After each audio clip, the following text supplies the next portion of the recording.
Respected Principal Sir, Superintendent of Police, Sri Madhukar Swami Sir, my colleague DSPs, all officers of PTC, and all cadets and trainees of PTC Medchal అందరికి కూడా 76వ గణతంత్ర దినోత్సవ శుభాకాంక్షలు తెలియజేస్తున్నాను. మనందరికి కూడా తెలుసు 1950లో భారత రాజ్యాంగం జనవరి 26 రోజు అమల్లోకి వచ్చింది. మనము ప్రజాస్వామ్య గణతంత్ర రాజ్యంగా మన రాజ్యాంగం ద్వారా రూపొందడం జరిగింది. ఆగస్టు 1947 ఆగస్టు 15 స్వాతంత్రం వచ్చినప్పటికీ మనకు ఒక సమగ్రమైన రాజ్యాంగం లేకపోవడం వల్ల ఆ రాజ్యాంగ నిర్మాణానికి డాక్టర్ బిఆర్ అంబేద్కర్ అధ్యక్షతన రాజ్యాంగ డ్రాఫ్టింగ్ కమిటీని నియమించి మనం రాజ్యాంగాన్ని నవంబర్ 26, 1949 రోజు ఆమోదించుకొని జనవరి 26, 1950 నుండి మన రాజ్యాంగం అమల్లోకి వచ్చింది. మీకు అందరికి కూడా తెలుసు. మన రాజ్యాంగం అనేది సమన్యాయం, సమగ్రత వీటన్నిటిని ప్రాతిపదికగా రాజ్యాంగం అనేది ఏర్పాటు చేసుకోవడం జరిగింది.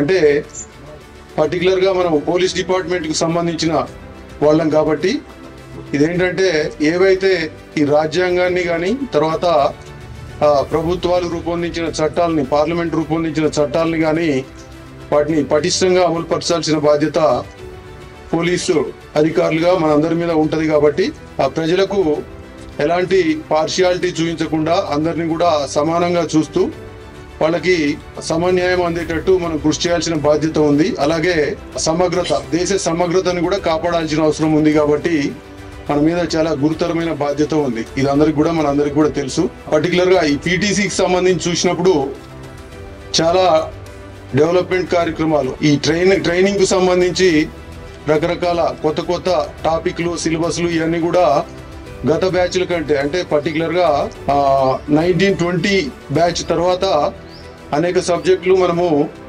దీంట్లో సిలబస్ లో కరికులంలో పొందుపరచుకోవడం జరిగింది. ముఖ్యంగా సైబర్ క్రైమ్స్, ఫైనాన్షియల్ ఫ్రాడ్స్. ఎందుకంటే ఫ్యూచర్ క్రైమ్ ఈ సైబర్ క్రైమ్ కాబట్టి సైబర్ క్రైమ్, అలాగే ఫైనాన్షియల్ ఫ్రాడ్స్, తర్వాత ఈ నార్కోటిక్ డ్రగ్స్, వీటన్నిటి మీద కూడా మనం సిలబస్ ఏర్పాటు చేసుకొని వాటన్నిటి మీద కూడా ప్రిపేర్ కావడానికి అవకాశం ఏర్పడింది.